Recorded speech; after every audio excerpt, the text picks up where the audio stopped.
Unang mga Kronika, Kabanata 27. Ang mga anak nga ni Israel, ayon sa kanilang bilang, sa makatwid bagay ang mga pangulo ng mga sangbahayan, ng mga magulang, at ang mga pinunong kawal ng lilibuhin at ng dadaanin, at ang kanilang mga pinuno na nangaglilingkod sa hari, sa anumang bagay sa mga bahagi ng pumapasok at lumalabas buwan-buwan sa lahat ng mga buwan ng taon. Sa bawat bahagi ay 24,000.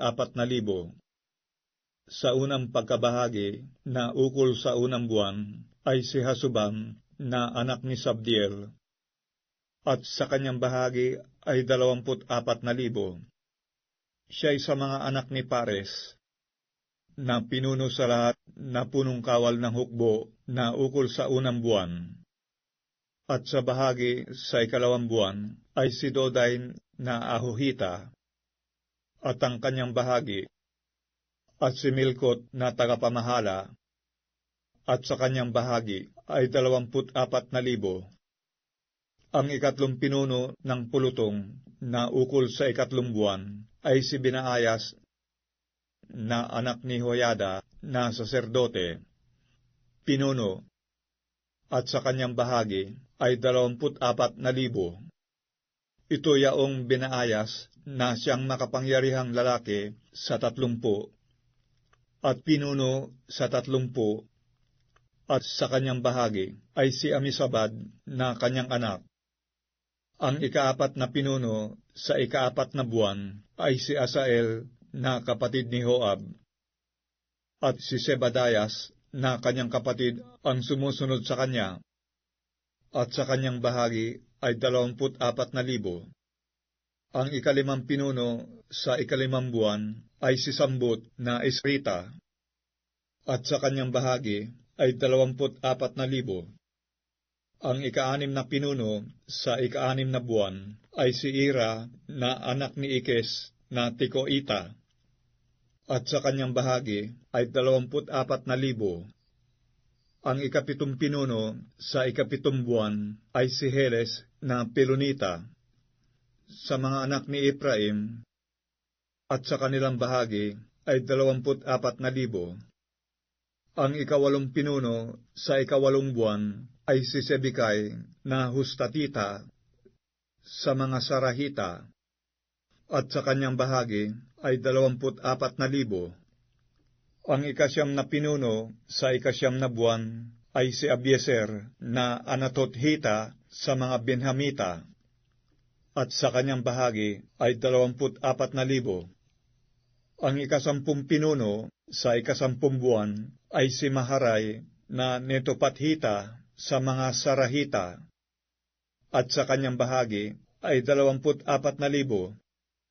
Ang ikalabing isang pinuno sa ikalabing isang buwan ay si Benaayas na Piratonita sa mga anak ni Ephraim, at sa kanyang bahagi ay 24,000.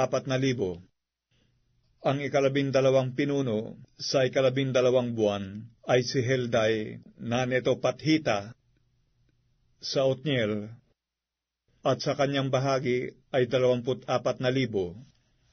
Bukod dito'y sa mga lipi ng Israel, sa mga Rubenita, si Eliezer na anak ni Sikri na tagapamahala, sa mga Semyonita, si Sepatayas na anak ni Maaka, sa Levi, si Hasabayas na anak ni Kamuel, sa Aaron, si Sadok, sa Huda, si Eliu, isa sa mga kapatid ni David, sa Isakar, si Omri na anak ni Mikael, sa Sabulon, si Ismaayas na anak ni Abdayas, sa Neptali, si Herimot na anak ni Asriel, sa mga anak ni Ephraim, si Oseas na anak ni Asasaya, sa kalahating lipi ni Manases, si Joel na anak ni Pedaaya, sa kalahating lipi ni Manases sa Galaad, si Ido na anak ni Zacarias, sa Benjamin, si Haasiel na anak ni Abner, sa Dan, si Asarael na anak ni Jeroam. Ang mga ito ang mga pinunong kawal ng mga lipin ng Israel. Ngunit hindi tinuos ni David ang bilang nila mula sa 20 taon na paibaba, sapagkat sinabi ng Panginoon na kanyang pararamihin ang Israel na gaya ng mga bituin sa langit. Si Joab na anak ni Sarbaya ay nagpasimulang bumilang, ngunit hindi natapos.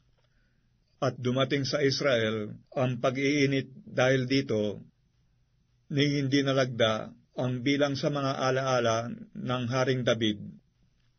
At nasa mga ingatang yaman ng hari, si Asmabet na anak ni Adiel, at sa mga ingatang yaman sa mga bukid, sa mga bayan, at sa mga nayon, at sa mga kastilyo, ay si Jonathan na anak ni Usayas, at sa nagsisigawa sa bukiran, na ukol sa pagbubukid sa lupa, ay si Isri na anak ni Kilud, at sa mga ubasan, ay si Simi na Ramathita, at sa mga pakinabang sa mga ubasan, na ukol sa mga kamalig ng alak, ay si Sabdayas na Sipmita, at sa mga puno ng ulibo, at sa mga puno ng sikomoro na nangasa mababang lupa ay si Baal-Hanan na Hederita, at sa mga kamalig ng langis ay si Hoas, at sa mga bakahan na pinasasabsab sa Saron